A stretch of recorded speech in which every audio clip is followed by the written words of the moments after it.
dans le livre de 2 Rois, au chapitre 1. Donc le livre de 1 Roi et 2 Rois sont un seul livre.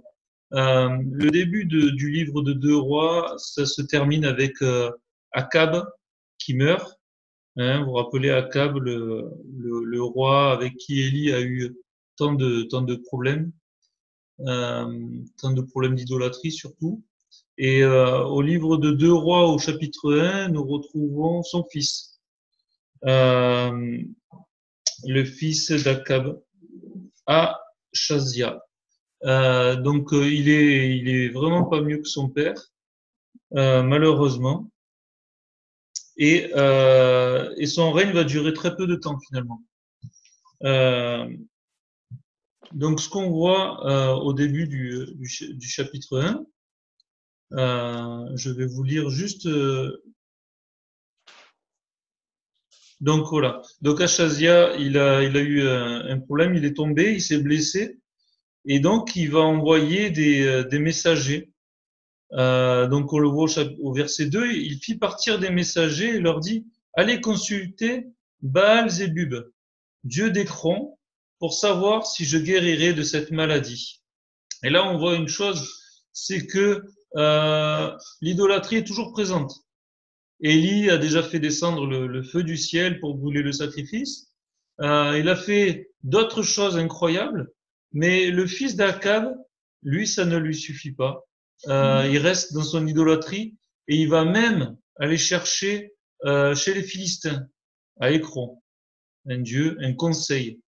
Et ça nous montre plusieurs choses dans notre vie, c'est que l'idolâtrie est présente, elle est là, elle est dans l'air, elle sera toujours là. Et quelque part, il y a un conseil qu'on va chercher.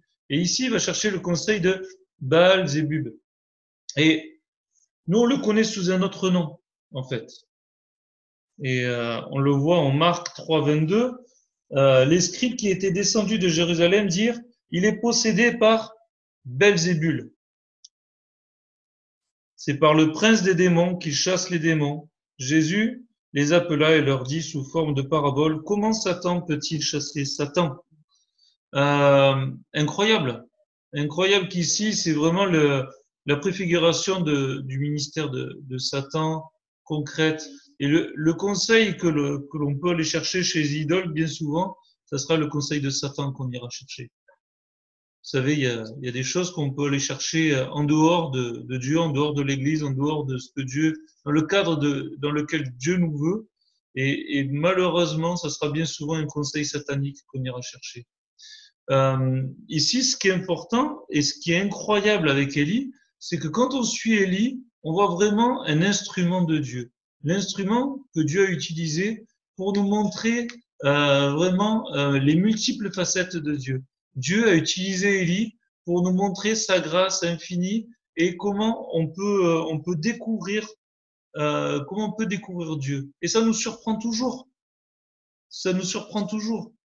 Donc ici, ce que va faire Dieu avec Élie, il va dire à Élie, écoute, envoie un messager, toi aussi, et tu vas intercepter ces messagers qui vont à Écron, et tu vas dire au roi qu'il va mourir, parce qu'il ne s'est pas adressé à Dieu. Et là, le roi Achazia va être un peu en colère contre Élie, et il va envoyer une troupe armée pour aller chercher Élie sur sa montagne. Et on le voit à partir du verset 9. Donc je vais vous le lire.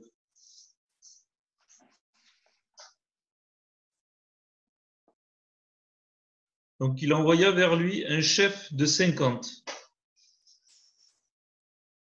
avec ses 50 hommes. Ce chef monta auprès d'Élie, qui était assis sur le sommet de la montagne, et lui dit, homme de Dieu, le roi a dit, descends. Élie répondit au chef de 50, si je suis un homme de Dieu, que le feu descende du ciel et te consume, toi et tes 50 hommes. Et le feu descendit du ciel et le consuma, lui et ses 50 hommes. Achazia envoya de nouveau vers lui un autre chef de 50 avec ses 50 hommes. Ce chef prit la parole et dit à Élie, homme de Dieu, Ainsi a dit le roi, hâte-toi de descendre. Élie leur répondit, si je suis un homme de Dieu, que le feu descende du ciel et te consume, toi et tes 50 hommes. Et le feu descendit, et le feu de Dieu descendit du ciel et le consuma, lui et ses 50 hommes. Achatzia envoya de nouveau un troisième chef de 50 avec ses 50 hommes. Ce troisième chef de 50 monta, et à son arrivée, il fléchit le genou devant Élie, et lui dit en suppliant, homme de Dieu, que ma vie, je te prie, et que la vie de ces 50 hommes, tes serviteurs, soit précieuse à tes yeux. Voici, le feu est descendu du ciel et a consumé les deux premiers chefs de 50 et leurs 50 hommes. Et maintenant, que ma vie soit précieuse à tes yeux. L'ange de l'Éternel dit à Élie, descends avec lui, n'aie aucune crainte de lui. Élie se leva et descendit avec lui vers le roi. Euh, Incroyable cette histoire de voir comment, vous savez, Dieu fait des choses et Dieu veut vraiment nous parler concrètement. Ici, Dieu tue des gens, c'est clair, mais ce n'est pas pour rien. Vous savez, Dieu, je vous ai dit tout à l'heure que Dieu utilisait Élie comme instrument pour nous enseigner des choses, pour nous enseigner ses voies, pour nous enseigner quelque chose de concret dans notre existence et dans ce qu'on doit faire vers lui. Et ici, c'est de la révérence qu'il est parlé.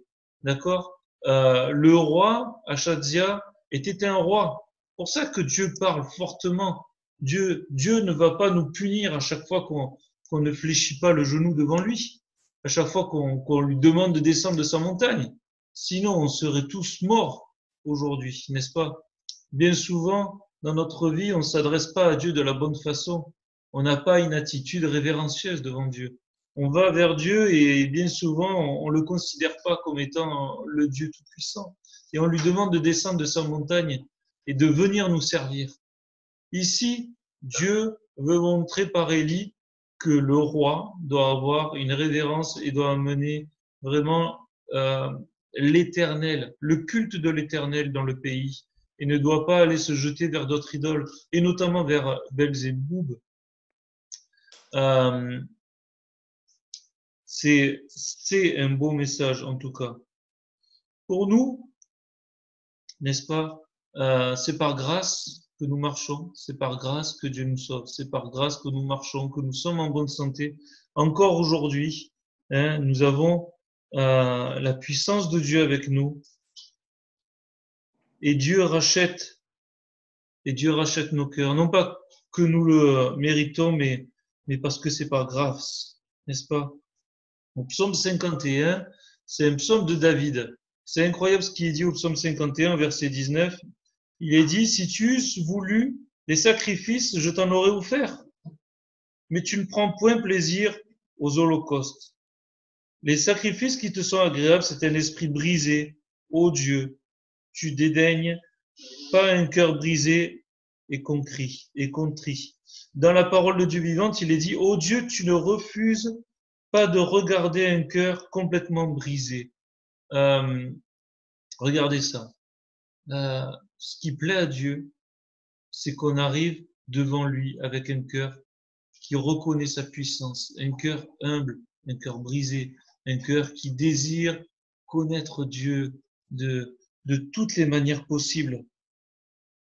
En Jean 11, 40, il est dit, et c'est Jésus qui dit, ne t'ai-je pas dit, si tu crois, tu verras la gloire de Dieu.